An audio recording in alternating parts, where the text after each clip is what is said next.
Today's story is from 1858, Cyrus Lovett. He was a black boy who dove into a frozen lake. The water was ice, the air was death, and yet he saved 3 souls. This is a heavy story. Take a breath. Listen carefully. Before we begin, subscribe to the channel and write in the comments the city and country you're listening from. Your presence keeps these stories alive instead of forgotten. Let's begin. On January 14th, 1858, in a small Virginia town called Millbrook, 3 people fell through the ice of a frozen lake. 2 of them were children, 1 was a school teacher, and as they screamed for help, as their bodies sank into water so cold it felt like fire, every white man standing on that shore did absolutely nothing. They did nothing because none of them knew how to swim. But there was someone who did. A 12-year-old black boy named Cyrus Lovett, a boy who was considered property. A boy who had been whipped just 5 months earlier for the crime of helping a white woman pick up her books. A boy who had every reason in the world to stand there and watch those people drown. He didn't. What Cyrus Lovett did on that frozen January afternoon would be talked about in newspapers across the northern states. It would force an entire community to confront an uncomfortable truth about themselves. And it would prove in the most dramatic way possible that the people they called inferior were capable of a kind of courage they themselves could never muster. This is the true story of the boy who dove into the frozen lake and the 3 souls he saved. But to understand what happened on that winter day, we need to go back to the summer of 1857. Back to a place called the Whitmore Plantation, and back to a secret that a mother shared with her son in the waters of a hidden river. Cyrus Lovett was born into slavery in the spring of 1846. His mother, Bessie, was a house servant on the plantation of Thomas Whitmore, a tobacco farmer with a bad temper and a heavy hand. Cyrus never knew his father. The man had been sold to a plantation in Alabama before Cyrus was even born. Bessie told her son that his father was strong and kind and that he sang songs in a language their ancestors had brought from Africa. But that was all Cyrus would ever know about him. In the world of American slavery, families were torn apart as easily as paper. The Whitmore Plantation sat about 3 miles outside of Millbrook, Virginia. It wasn't the biggest plantation in the county, but it was big enough. Thomas Whitmore owned 42 enslaved people, most of whom worked the tobacco fields from sunrise to sunset. Cyrus was too young for the fields, so he was assigned lighter duties. He carried water, he fed the chickens, he ran errands between the main house and the slave quarters, and every Sunday, while the white folks went to church to pray for their souls, Cyrus and his mother went to the river. The Ashford River ran along the eastern edge of the Whitmore property, hidden behind a thick grove of willow trees. It was there in those secret waters that Bessie taught her son to swim. She had learned from her own mother, who had learned from hers, going back generations to a time before the slave ships when their people lived free on the banks of great African rivers. Swimming was a dangerous skill for an enslaved person to have.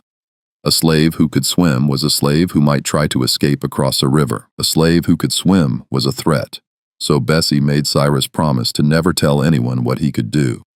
It would be their secret, their one small piece of freedom in a world that had taken everything else from them. Every Sunday, Cyrus swam. He learned to hold his breath for minutes at a time. He learned to move through the water without making a sound. He learned to open his eyes underwater and see in the murky darkness. And most importantly, he learned that in the water, he belonged to no one.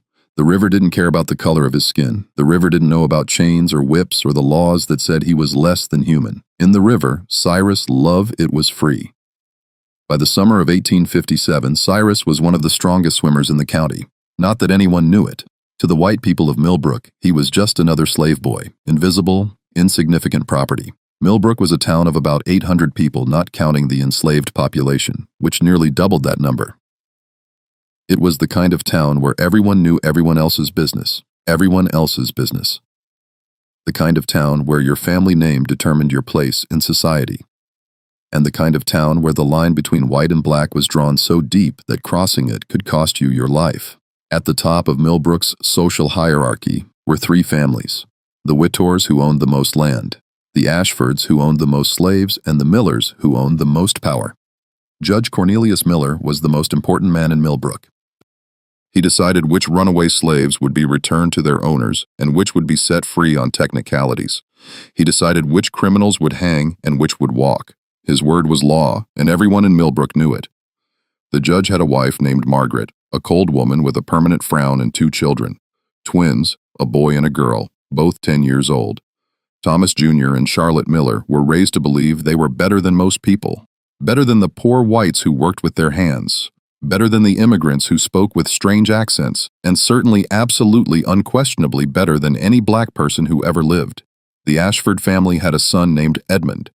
Edmund Ashford III was 14 years old in the summer of 1857, and he was exactly the kind of person you would expect a slave-owning family to produce. Cruel, arrogant, completely convinced of his own superiority. Edmund had a particular talent for finding ways to humiliate the enslaved people around him. He would trip them when they walked by. He would spit in their food when no one was looking. He would call them names that I won't repeat here. And he would always get away with it. There was one other person who would play a crucial role in the events of January 1858. Her name was Elizabeth Harrington, and she was unlike anyone Millbrook had ever seen. Elizabeth was 23 years old and had come from Boston to teach at Millbrook's one-room schoolhouse. She had radical ideas about education, believing that children should be taught to think for themselves rather than simply memorize Bible verses. She wore her hair shorter than was fashionable. She asked questions that made the local men uncomfortable. And worst of all, in the eyes of Millbrook's polite society, she seemed to believe that black people were actual human beings. Elizabeth Harrington had been in Millbrook for only 3 months when she made the mistake that would change everything. It happened on a hot August afternoon on the main street of town right in front of the general store.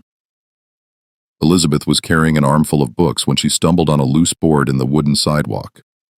The books went flying, scattering across the muddy street, and before she could bend down to pick them up, a young black boy was already there, gathering them in his arms. It was Cyrus. He handed the books back to her carefully, making sure none of the pages were damaged, and Elizabeth did something that no white person in Millbrook had ever done to Cyrus Lovett. She looked him in the eyes, not through him, not past him, at him. "Thank you," she said, and she smiled. It lasted maybe 3 seconds. A white woman, a black boy, and a moment of simple human kindness. But in Millbrook, Virginia, in the summer of 1857, 3 seconds was enough to cause a scandal. Edmund Ashford saw the whole thing. "Hey," he shouted loud enough for everyone on the street to hear. "What do you think you're doing, boy? Who said you could touch her things?" Cyrus didn't answer. He had learned a long time ago that answering back to white people only made things worse. He kept his eyes down and tried to walk away. But Edmund wasn't finished. "I'm talking to you," he said, grabbing Cyrus by the arm. "You think you can just go around touching white ladies' stuff? You think you're some kind of person?" Elizabeth stepped forward. "Leave him alone. He was just helping me." Edmund turned to her with a sneer on his face. "You must be that Yankee school teacher," he said. "Let me give you some advice, ma'am.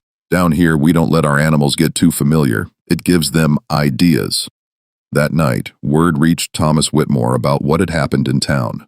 His slave boy touching a white woman's belongings, looking her in the eye, acting like he was equal to her. In Whitmore's mind, this was an offense that could not go unpunished.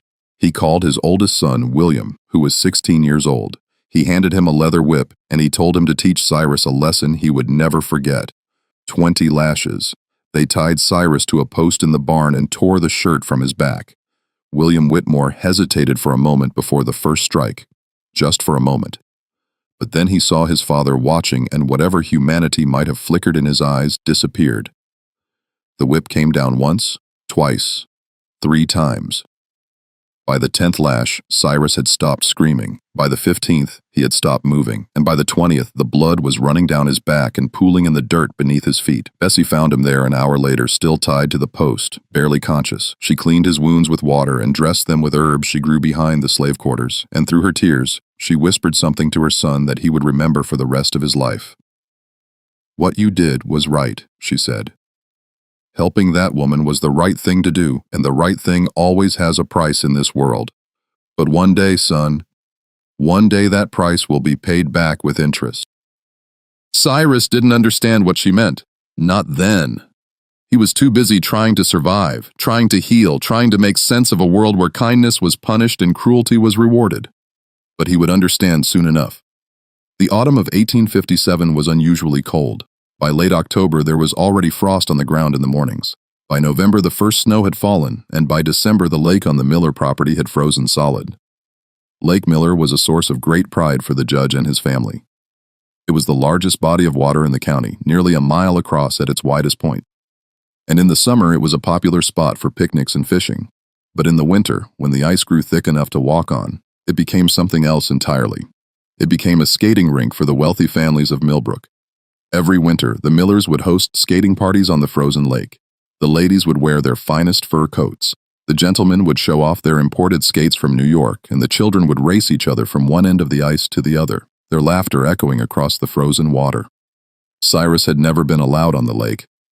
Of course, enslaved people weren't permitted to use it for recreation, but he passed by it every day when he went to fetch water from the well on the Miller property.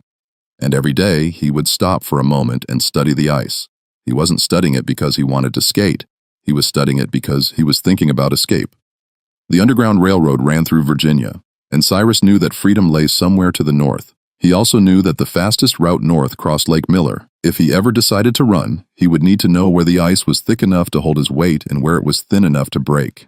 He would need to know every crack, every weak spot, every place where the water moved beneath the surface. So every day Cyrus watched, and every day he learned. By early January, he knew the lake better than anyone in Millbrook. He knew that the ice near the western shore was nearly 2 feet thick, solid enough to hold a horse and wagon. He knew that the ice in the center was thick, but covered with a layer of frost that made it slippery.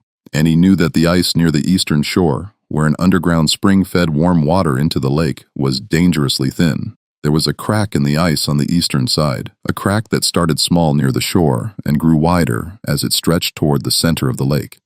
A crack that was almost invisible under the fresh snow that had fallen the night before. A crack that most people would never notice, but Cyrus noticed. On January 13th, 1858, Margaret Miller sent out invitations for a skating party to celebrate the 10th birthday of her twins. The party would be held the following afternoon, starting at noon on the eastern shore of Lake Miller, the eastern shore, right where the crack was. Cyrus heard about the party from the house slaves who worked in the Miller mansion. He heard about the guest list, which included all the most important families in Millbrook. He heard about the decorations, the food, the musicians who had been hired to play, and he heard about the location. That night, Cyrus couldn't sleep. He kept thinking about the crack in the ice. He kept thinking about the people who would be skating right over it. And he kept thinking about what would happen if the ice gave way. Part of him, a part that he wasn't proud of, thought about Edmund Ashford falling through. Edmund who had humiliated him in the street. Edmund who had caused him to be whipped. Edmund who called him an animal. Would it really be so bad that part of him whispered if something happened to people like that? But then he thought about Elizabeth Harrington, the teacher who had looked him in the eyes, the teacher who had smiled at him, the teacher who, according to the house slaves, had been invited to the party, and he thought about the children, Thomas Jr. And Charlotte Miller was spoiled and cruel just like their parents, but they were still children 10 years old younger than Cyrus himself. He made a decision in the morning he would warn someone about the crack in the ice. The morning of January 14th dawned gray and cold. Heavy clouds hung low over Millbrook, promising more snow before the day was out. The temperature was in the low 20s, cold enough to keep the ice frozen, but not cold enough to seal the crack near the eastern shore. Cyrus was sent to the Miller property early that morning to help with preparations for the party. He carried boxes of decorations from the main house to the lakeside. He helped set up tables on the frozen shore, and all the while he looked for an opportunity to warn someone about the ice. His chance came around 10 o'clock when he spotted Mr. Johnson, the elderly overseer of the Whitmore plantation. Mr. Johnson was not a kind man, but he was not the cruelest either. Sometimes, when no one was watching, he would give the enslaved workers a few extra minutes of rest. Sometimes he would look the other way when they took food from the fields. He was, Cyrus thought, the closest thing to a reasonable white man in all of Millbrook. Cyrus approached him carefully, keeping his eyes down and his voice low. "Mr. Johnson, sir," he said. "The ice on the eastern side of the lake, there's a crack. The underground spring makes it thin there. It might not be safe for skating." Johnson looked at Cyrus with irritation. "What are you talking about, boy? The ice, sir, it's dangerous. I've been watching it all winter," and Johnson cut him off. "You've been watching it? What business do you have watching anything? Get back to work." "But, sir, if people skate over that spot," I said. "Get back to work." Johnson's voice rose to a shout. "And don't you ever let me catch you giving advice to white folks again. You understand me?" Cyrus understood. He had tried to do the right thing, and once again, the right thing had been thrown back in his face. He walked away with his head down and his hands shaking, not from cold but from frustration. He had warned them. No one could say he hadn't tried. The guests began arriving around 11 o'clock. Carriages rolled up to the Miller estate one after another, each one carrying members of Millbrook's finest families. The Whiters came in their black carriage with the gold trim. The Ashfords came in their new carriage from Philadelphia, and dozens of other families came too, eager to celebrate with the most powerful man in the county. By noon, nearly 40 people had gathered on the eastern shore of Lake Miller. The ladies sat on benches that had been set up near the warming fires, sipping hot chocolate and gossiping about their neighbors. The men stood in small groups discussing business and politics and the rising tensions between North and South. And the children bundled in their warmest coats, strapped on their skates, and headed out onto the ice. Cyrus watched from a distance near the bonfire, where he had been assigned to keep the flames burning. He watched the children glide across the frozen surface. He watched them spin and fall and laugh, and he watched them drift closer and closer to the eastern end of the lake. Elizabeth Harrington arrived late around 12. She came alone on foot wearing a simple wool coat that was clearly not expensive enough for Millbrook society. Margaret Miller greeted her with a smile that didn't reach her eyes. "So glad you could join us, Miss Harrington," Margaret said. "We were worried you might not come." Elizabeth smiled politely. "I wouldn't miss it, Mrs. Miller. The children have been talking about this party all week." She walked over to the edge of the lake where some of the older children were teaching the younger ones how to skate. And that was when she noticed Cyrus standing alone by the fire, his eyes fixed on the ice. For a moment, their eyes met. Elizabeth saw something in his expression that troubled her. Fear, maybe, or worry, or something else she couldn't quite name. She thought about walking over to him, asking what was wrong. But before she could move, a voice rang out across the lake. "Hey everybody, look at me." It was Edmund Ashford, standing near the center of the ice with his arms spread wide. He had skated farther out than anyone else, showing off his speed and skill. "I bet none of you cowards are brave enough to skate to the other side," he shouted.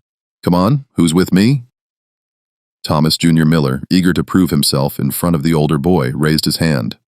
"I'll go." His sister Charlotte, not wanting to be left behind, joined him. "Me too." Elizabeth Harrington frowned. She had spent enough winters in Boston to know that ice wasn't always as solid as it looked. "Children," she called out, "maybe we should stay closer to the shore." But Edmund was already skating toward the eastern end of the lake. "Come on," he yelled over his shoulder. "Don't be scared."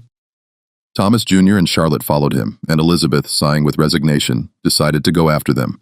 Someone needed to make sure they didn't do anything foolish. Cyrus watched them go with a growing sense of dread. They were heading right toward the crack, right toward the thin ice, right toward disaster. He looked at the adults on the shore. Surely someone would stop them. Surely someone would call them back. But the adults were busy talking amongst themselves. Judge Miller was deep in conversation with Thomas Whitmore about a land deal. Margaret Miller was complaining to the other ladies about the difficulty of finding good house servants. No one was watching the children. No one except Cyrus. He thought about calling out a warning, but who would listen to him? He had already tried to warn Mr. Johnson, and that had gotten him nothing but a scolding. If he shouted now in front of all these important people, he would probably be whipped again or worse. So he stood there frozen by his own helplessness and watched the disaster unfold. It happened at exactly 1:21 in the afternoon. Edmund Ashford was the first to hear it, a sound like a gunshot echoing up from beneath his feet. He stopped skating and looked down, confused. What was? He never finished the sentence. The ice beneath Thomas Jr. Miller cracked and gave way without warning. One moment the boy was there, skating forward with a smile on his face. The next moment, he was gone, swallowed by a hole of black water that seemed to open like a mouth. Charlotte screamed.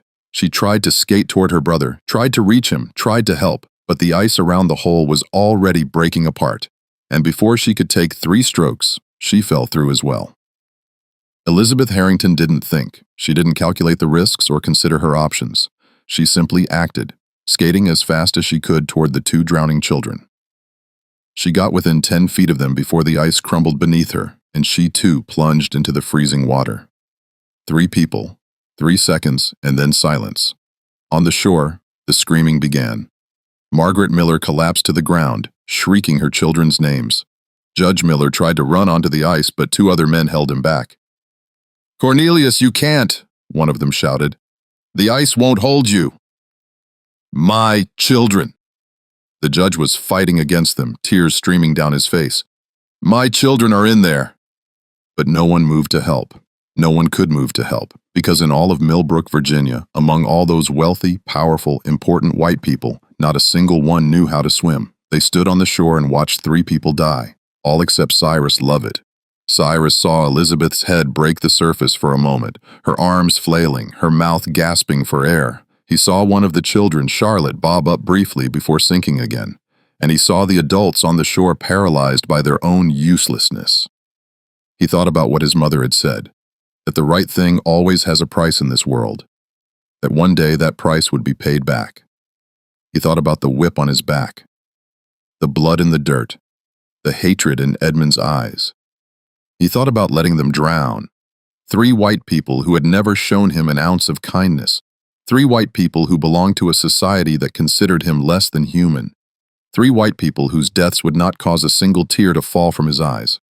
He thought about all of that for exactly 1 second, and then he started running. Cyrus tore off his thin cotton shirt as he sprinted toward the lake.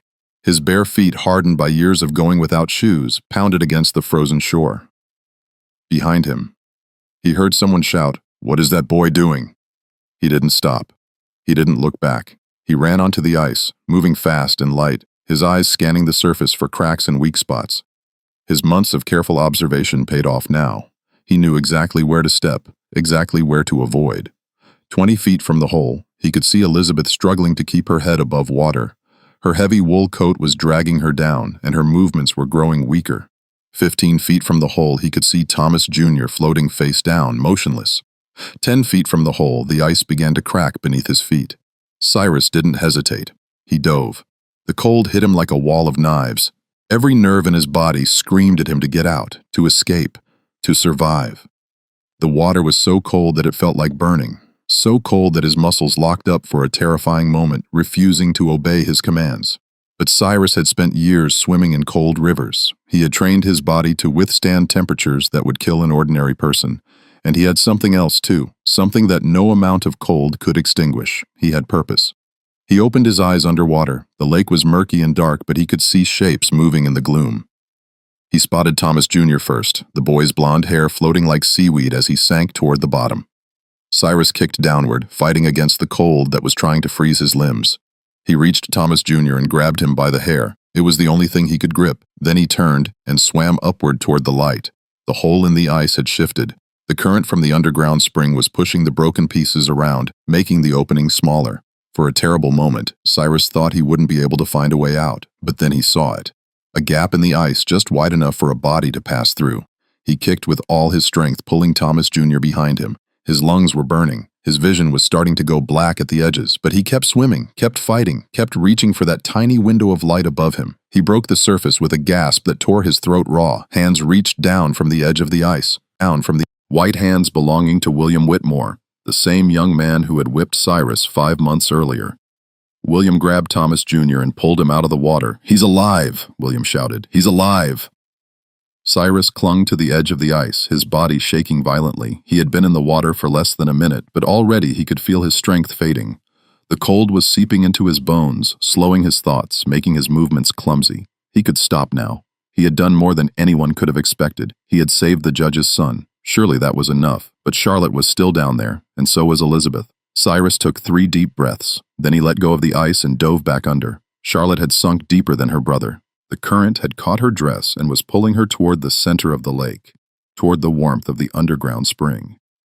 Cyrus swam after her, his arms cutting through the black water, his eyes straining to see in the darkness. He found her tangled in something.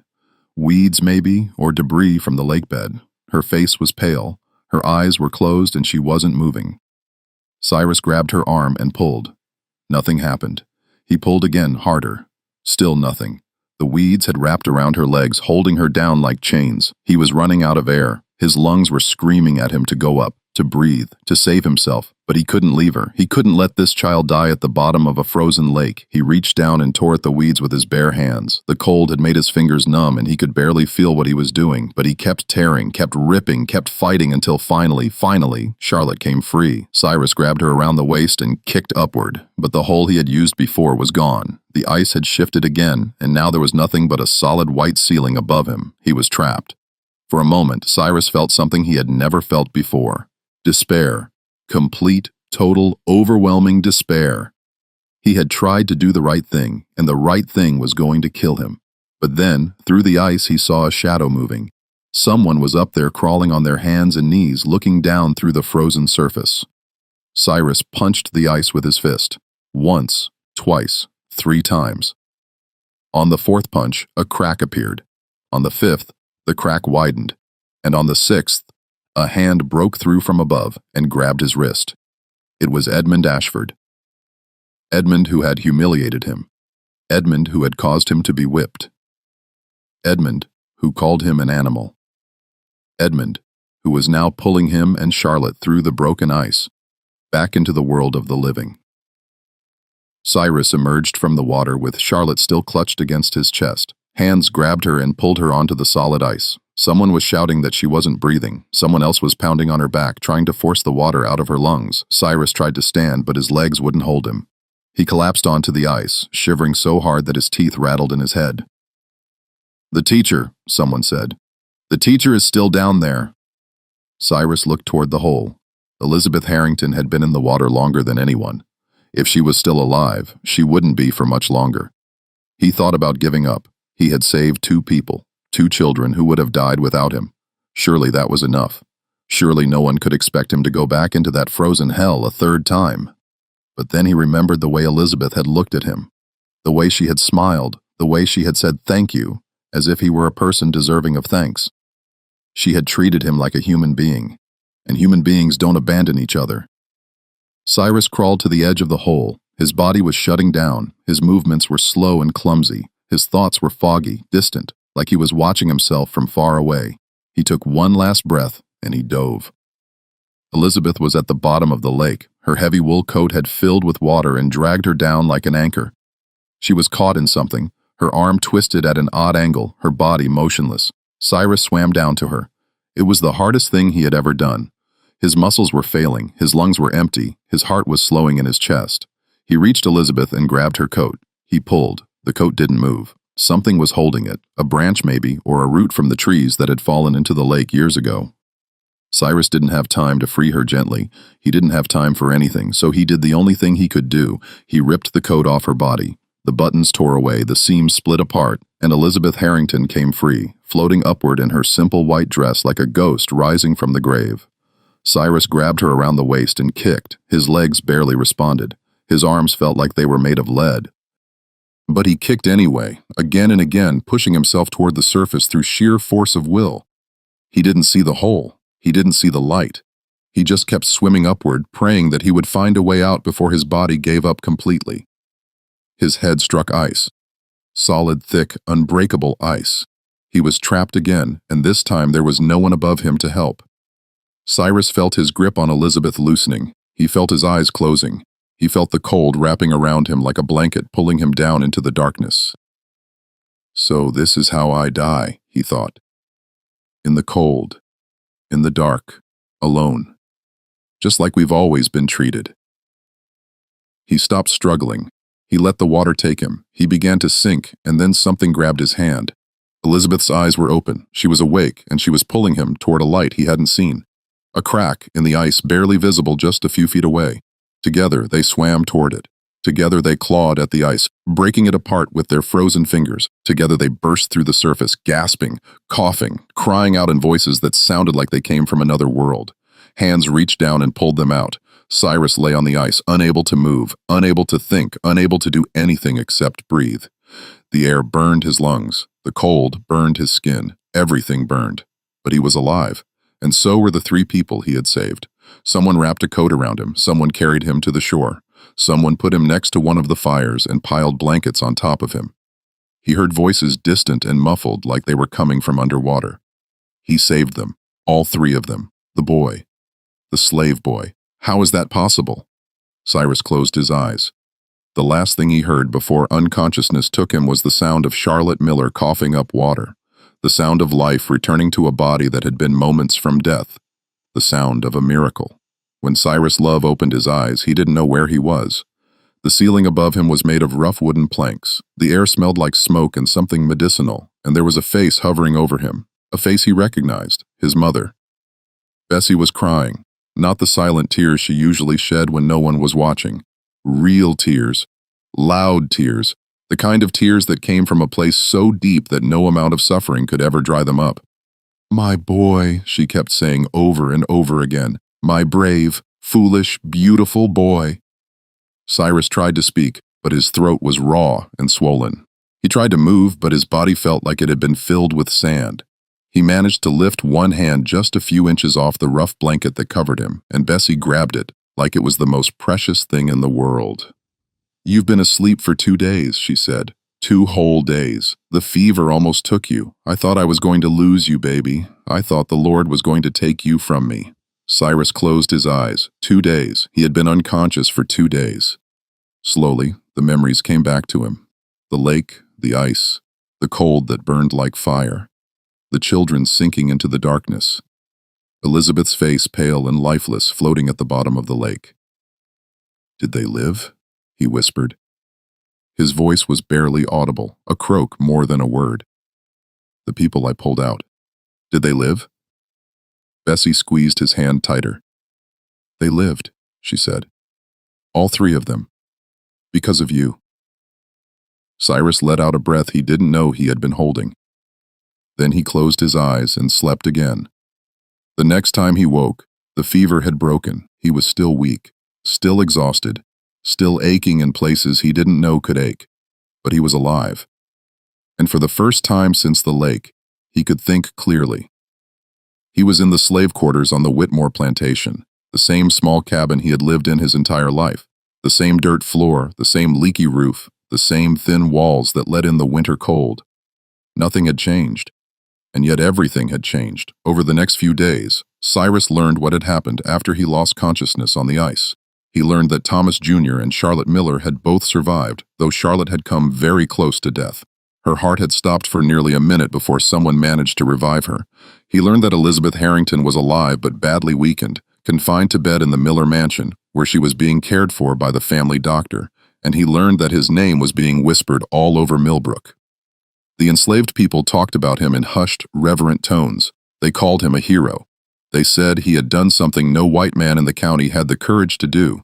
They said God had given him a gift, and he had used that gift to save lives. The white people talked about him too, but in very different tones. Some of them called him brave, some of them called him foolish, and some of them, the ones who understood what his actions truly meant, called him dangerous. Because Cyrus Lovett had done something that challenged the entire foundation of their world. He had proven in the most public and undeniable way possible that a black person could be more courageous, more selfless, more heroic than any of the white people who claimed to be his superiors. And that was a truth they could not allow to stand. Thomas Whitmore came to see Cyrus on the 5th day after the rescue. He stood in the doorway of the slave cabin, his face unreadable, his hands clasped behind his back. "I hear you're feeling better," he said. "Yes, sir," Cyrus replied. He kept his eyes down the way he had been taught. He kept his voice soft and deferential. But inside, something had changed. Something had hardened. "What you did on that lake," Whitmore continued, "it was unexpected." Cyrus said, "Nothing. The Miller children would have died without you, the judge's own son and daughter. Do you understand what that means?" Cyrus understood exactly what it meant. It meant that the most powerful man in Millbrook owed his children's lives to a slave boy. It meant that every time Judge Miller looked at Thomas Jr. and Charlotte, he would be reminded of what Cyrus had done. It meant that the natural order of things, the order that said white people were superior and black people were inferior, had been turned upside down in the most dramatic way imaginable. Whitmore was silent for a long moment. Then he said something that surprised Cyrus. "The judge wants to see you. When you're well enough to walk, you're to present yourself at the Miller mansion." Cyrus looked up, forgetting for a moment to keep his eyes down. "Why?" "That's not for you to question, boy. Just do as you're told." And with that, Thomas Whitmore turned and walked away. Cyrus went to the Miller mansion on the 10th day after the rescue. His legs were still weak and his lungs still burned when he breathed too deeply, but he walked the 3 miles from the Whitmore plantation to the Miller estate without complaint, wearing his cleanest shirt and his only pair of shoes. The mansion was the largest building in Millbrook, 3 stories tall with white columns in front and windows that gleamed like diamonds in the winter sun. Cyrus had never been inside. Enslaved people entered through the back, through the servants' quarters, through the parts of the house that the family never had to see. But today, for reasons no one explained to him, Cyrus was led through the front door. The entryway was bigger than the entire cabin where Cyrus lived. The floors were made of polished marble. The walls were covered with paintings of stern-looking white men in old-fashioned clothes.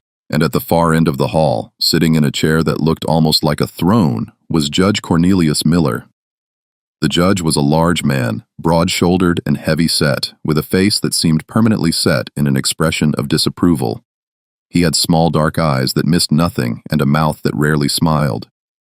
He was, by all accounts, the most feared man in Millbrook, and right now those small dark eyes were fixed on Cyrus. "Come closer," the judge said. Cyrus walked forward, his heart pounding in his chest. He stopped a few feet from the judge's chair and stood with his head bowed, waiting.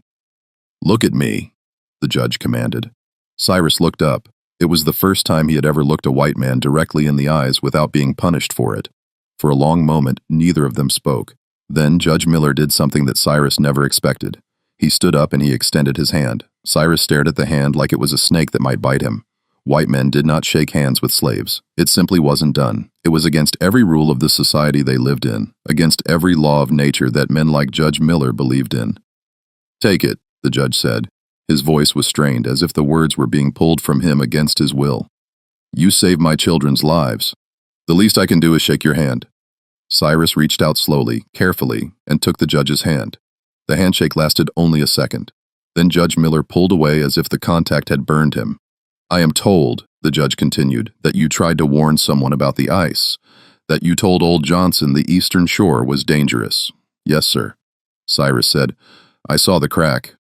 I knew the spring underneath made the ice thin, and no one listened to you." "No, sir." The judge was silent for a moment. Then he said, "They should have." It was the closest thing to an admission of fault that Cyrus had ever heard from a white man. "I have spoken with Thomas Whitmore," the judge continued. "I have asked him to treat you fairly as a reward for what you did." Cyrus felt a spark of hope flare in his chest. Did that mean freedom? Did that mean he would be allowed to leave, to go north, to start a new life? But the next words crushed that hope like a boot crushing an insect. "You will remain his property. You will remain his property." "Of course," the judge said. "The law is the law, and I cannot change that. But I have made it clear that you are not to be whipped again, not for any reason, and you will be given extra rations and a new set of clothes." That was it. That was the reward for saving 3 lives. Extra food and a new shirt. Cyrus wanted to scream. He wanted to rage against the injustice of it all. He wanted to ask the judge how he could stand there shaking the hand of the boy who had saved his children and still refuse to give that boy his freedom. But he said none of those things. He simply nodded and said, "Thank you, sir, because that was what you did when you were a slave. You swallowed your anger, you buried your pride, you said thank you for scraps from the master's table and pretended to be grateful." But Cyrus was not grateful, and he was not going to forget. The judge dismissed him after that. Cyrus walked back through the grand entryway, past the marble floors and the oil paintings, and out into the cold January air. And that was when he saw her. Elizabeth Harrington was sitting on a bench near the side of the house, wrapped in a heavy wool blanket. Her face was pale and there were dark circles under her eyes. But when she saw Cyrus, she smiled. "They let you out of bed," Cyrus said, surprised. "I insisted," Elizabeth replied. "I heard you were coming and I wanted to see you." Cyrus didn't know what to say. No white person had ever wanted to see him before, not like this, not as an equal. "Sit with me," Elizabeth said, gesturing to the empty space on the bench beside her. "Please," Cyrus hesitated. If anyone saw him sitting next to a white woman, there would be consequences, serious consequences, the kind of consequences that involved whips and chains and worse. But Elizabeth was looking at him with those same eyes that had looked at him in the street all those months ago. Eyes that saw him as a person, eyes that did not judge him by the color of his skin. He sat down for a while. Neither of them spoke. They just sat there looking out at the frozen garden, listening to the winter birds calling from the bare trees. Then Elizabeth said, "You saved my life." Cyrus nodded. "Yes, ma'am. Why?" The question caught him off guard. No one had asked him why. Everyone just assumed that a slave would do whatever was necessary to please his masters, that saving white lives was simply what was expected of him. But Elizabeth wasn't asking what was expected. She was asking what was true. Cyrus thought about the question for a long moment. Then he said, "Because you looked at me." Elizabeth frowned. "What do you mean?" "In the street," he said, "when you dropped your books, you looked at me like I was a person, like I mattered. No white person ever did that before." Elizabeth's eyes filled with tears. "And for that," she said, her voice breaking, "you risked your life." Cyrus looked at her. For the first time since the lake, he felt something other than anger and resentment. He felt connection. He felt understanding. "You risked yours too," he said. "You went after those children. You didn't have to. You could have stayed on the shore like everyone else, but you didn't." Elizabeth wiped her eyes with the corner of her blanket. "I couldn't just watch them drown." "Neither could I." They sat in silence again. Then Elizabeth said something that would change everything. "I'm leaving Millbrook." Cyrus looked at her in surprise. "Where are you going?" "New York," she said. "I have friends there, people who believe in the cause, people who want to end slavery." She paused, then continued. "I'm going to tell them what happened here. I'm going to tell them about you, Cyrus, about what you did, about how a 12-year-old black boy was braver than every white man in this county combined." Cyrus felt a chill that had nothing to do with the winter cold. If she did that, if she told the newspapers in the North about what had happened, it would cause trouble, big trouble for him, for his mother, for everyone. "That could be dangerous," he said. Elizabeth nodded. "I know, but the truth is always dangerous to people who profit from lies. And the lie that black people are inferior, that they are less than human, that they deserve to be enslaved." She shook her head. "That lie needs to die, and maybe your story can help kill it." Cyrus didn't know what to say. He had never thought of himself as part of something bigger. He had just been trying to survive one day at a time in a world that wanted to break him. But maybe survival wasn't enough. Maybe there was something more. Elizabeth left Millbrook 3 days later. She slipped away in the middle of the night without saying goodbye to anyone except Cyrus. She left him a note hidden in the hollow of an old tree near the river where they had arranged to leave messages for each other. The note said simply, "Remember who you are. The world will know your name." Cyrus kept that note hidden in his shoe for months. Every time he felt the paper against his foot, he remembered Elizabeth's words and he waited. The article appeared in the New York Tribune on March 15, 1858. It was written by a journalist named Frederick Hawthorne, who had heard the story from Elizabeth and had done his own investigation to verify the facts. The headline read, "The Shame of the South When a Slave is More Human Than His Masters." The article described the events at Lake Miller in vivid detail. It described how Cyrus had tried to warn the white people about the dangerous ice and been ignored. It described how the wealthy, powerful adults had stood paralyzed on the shore while 3 people drowned. And it described how a 12-year-old enslaved boy had done what none of them could do. The article did not just report the facts. It asked questions, hard questions, questions that struck at the very heart of the Southern way of life. "If the Negro is truly inferior," Hawthorne wrote, "how do we explain the courage of young Cyrus Lovett? If the Negro is truly incapable of noble action, how do we explain his willingness to sacrifice his own life for people who had shown him nothing but cruelty? And if the Negro is truly deserving of bondage, how do we explain the moral cowardice of the white men who stood by and watched their own children die?" The article spread like wildfire. It was reprinted in newspapers across the North. It was read aloud in abolitionist meetings. It was discussed in churches and schools and town halls from Boston to Chicago. And the name Cyrus Lovett became famous. In Millbrook, the reaction was very different. Thomas Whitmore read the article with a face that grew redder with every word. When he finished, he threw the newspaper into the fire and stormed out of his house, heading for the slave quarters. He found Cyrus chopping wood behind the main cabin. "You," Whitmore snarled, "You did this. You talked to that Yankee teacher. You told her what to write." Cyrus kept his eyes down. He kept his voice calm. "I didn't write anything, sir. I just did what I did." "You made us look like fools," Whitmore shouted. "You made me look like a fool in front of the whole country." Cyrus said nothing. There was nothing to say. The truth was the truth, and no amount of anger could change it. Whitmore raised his hand as if to strike. Then he remembered the judge's warning. No whipping, not for any reason. The judge had been clear, and even Thomas Whitmore was not foolish enough to cross Judge Cornelius Miller. Whitmore lowered his hand, but his eyes were full of hatred. "You're going to pay for this," he said, "one way or another." He walked away, leaving Cyrus standing in the cold, his breath misting in the air. Cyrus knew the threat was real. He knew that Whitmore would find a way to punish him, judge or no judge. But something had changed inside him. The fear that had ruled his life for so long was fading. In its place was something new. Defiance. Let them try, he thought. Let them do their worst. The whole world knows what I did. The whole world knows who I am, and they can never take that away. The weeks that followed were tense. Cyrus was watched constantly. Every move he made was scrutinized. Every word he spoke was reported back to Whitmore. But no one touched him. No one dared. Because the eyes of the North were on Millbrook now, and any violence against the boy who had saved the Miller children would only prove what the abolitionists were saying about the South.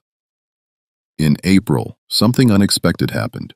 Judge Miller summoned Cyrus to the mansion again. This time the meeting was not in the grand entryway. It was in the judge's private study behind closed doors. The judge looked older than he had 2 months earlier. Tired, worn down. "I have received letters," he said. "Hundreds of letters from people in the North. People I have never met. People who read about what you did." He picked up a stack of papers from his desk. "Some of them want to buy your freedom. They are offering money. More money than Thomas Whitmore paid for you in the first place." Cyrus felt his heart stop. Freedom. They were offering him freedom. But then he saw the expression on the judge's face, and he knew. "I told them no." The judge said, "I told them that the laws of Virginia do not permit the sale of slaves to Northern abolitionists. I told them that you are property, and property does not have the right to be sold to the highest bidder." He put the letters down. "I want you to understand something, boy. What you did on that lake does not change what you are. You are a slave. You will always be a slave, and no amount of Northern sentiment can change that." Cyrus looked at the judge for the first time. He did not look away. "Is that all, sir?" he asked. The judge seemed surprised by the question, by the steadiness in Cyrus's voice, by the lack of fear in his eyes. "Yes," he said finally. "That is all." Cyrus turned and walked out of the study, He walked through the grand entryway, past the marble floors and the oil paintings, and out into the spring sunshine. And for the first time in his life, he smiled because the judge was wrong. He was not going to be a slave forever. The letters from the North proved it. The articles in the newspapers proved it. The whole world was waking up to the truth, and no amount of Virginia law could stop it. The war was coming. Everyone could feel it. The tension between North and South had been building for years. And the incident at Lake Miller was just one more spark in a powder keg that was about to explode. Cyrus did not know when freedom would come. He did not know if he would live to see it, but he knew with absolute certainty that it would come. And when it did, he would be ready. The final chapter of this story takes place 3 years later in the spring of 1861. The Civil War had begun. Fort Sumter had fallen, and across the South, the world that men like Thomas Whitmore and Judge Miller had built was starting to crumble. Cyrus was 15 years old now, taller, stronger, and more determined than ever. He had spent the years since the lake, learning everything he could. He had taught himself to read, using a Bible that Elizabeth Harrington had left behind. He had learned about the Underground Railroad, about the routes north, about the safe houses where escaped slaves could find shelter. And he had made a plan. On the night of May 3rd, 1861, Cyrus Lovett ran. He slipped away from the Whitmore plantation in the darkest hour of the night, moving through the woods with the silence and speed of a ghost. He crossed the Ashford River at the same spot where his mother had taught him to swim, and he headed north toward the Union lines, toward freedom. He was not alone. Bessie went with him, and so did a dozen other enslaved people from the Whitmore plantation, all of them following the boy who had given them hope. They traveled for weeks, moving by night, hiding by day. They faced hunger and cold and the constant fear of capture. But they kept moving, kept fighting, kept believing that freedom was waiting for them on the other side. And on the morning of June 15, 1861, they crossed into Pennsylvania. Free soil, free air, free at last. Cyrus fell to his knees and wept. Bessie knelt beside him, holding him in her arms, crying tears of joy that she had held back for 40 years. "You did it," she whispered. "My brave, beautiful boy, you did it." Cyrus looked up at the sky. The sun was rising, painting the clouds in shades of gold and pink. It was the most beautiful thing he had ever seen. "We did it," he said together. Cyrus Lovett lived to see the end of the Civil War.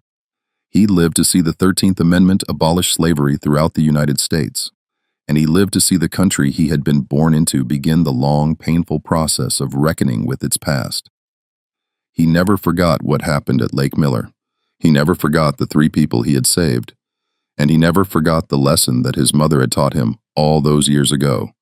The right thing always has a price in this world, but one day that price will be paid back with interest. The people of Millbrook tried to forget what Cyrus had done. They tried to bury the story, to pretend it never happened, to erase his name from their history. But stories have a way of surviving. The article in the New York Tribune was preserved in libraries across the North. The letters from abolitionists were collected and published, and the name Cyrus Love. It became a symbol of something that no amount of denial could destroy. The truth. The truth that courage has no color. The truth that humanity cannot be measured by the shade of a person's skin. The truth that the people who called themselves superior were often the most inferior of all. Edmund Ashford, the boy who had tormented Cyrus and then helped pull him from the ice, grew up to be a Confederate soldier. He was killed at the Battle of Gettysburg in 1863, fighting to preserve a way of life that had already been condemned by history.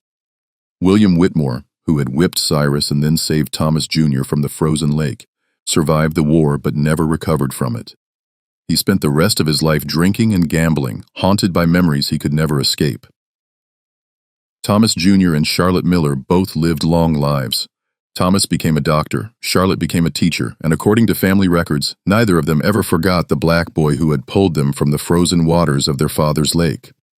Judge Cornelius Miller died in 1867, 2 years after the war ended. His final words, according to his wife Margaret, were a question.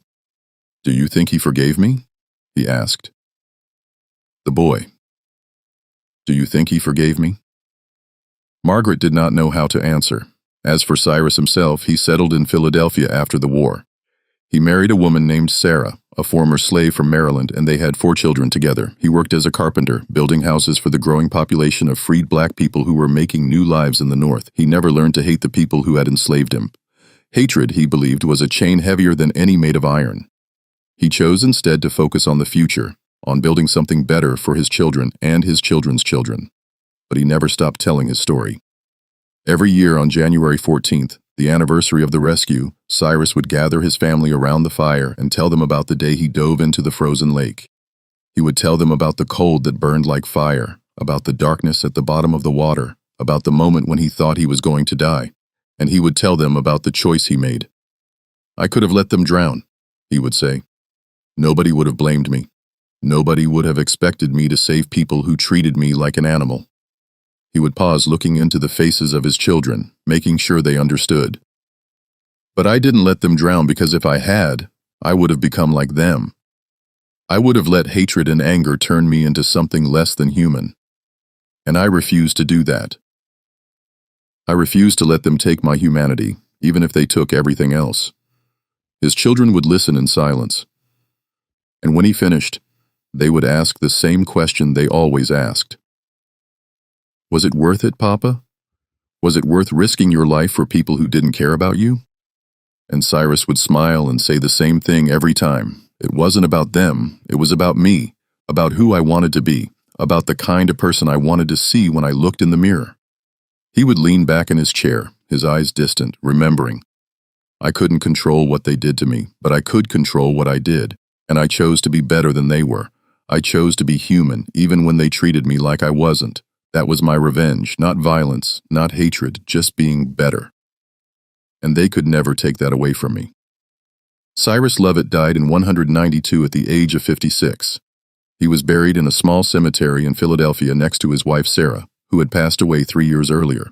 His gravestone was simple, just his name, his dates, and a single line of text that he had requested himself. It read, "He saved 3 souls and kept his own." The world has largely forgotten Cyrus Lovett. His name does not appear in most history books. His story is not taught in most schools. He was just one boy in one small town in a country that was full of injustice and cruelty and pain. But his story matters. It matters because it reminds us that courage can come from the most unexpected places. It matters because it shows us that the people society dismisses as inferior are often the most extraordinary of all. And it matters because it proves that even in the darkest times, even in the coldest waters, the human spirit can rise. Cyrus Lovett dove into a frozen lake on a January afternoon in 1858. He did it knowing that the people he saved would never truly appreciate it. He did it knowing that the world he lived in would never give him the recognition he deserved. He did it knowing that he might die. He did it anyway because that's what heroes do. Not for glory, not for reward, not even for gratitude, but because it's right. And in a world that so often rewards cruelty and punishes kindness, that simple act of doing what was right was the most revolutionary thing of all. This has been the story of Cyrus Lovett, the boy who dove into the frozen lake, the boy who saved 3 souls, the boy who refused to let hatred,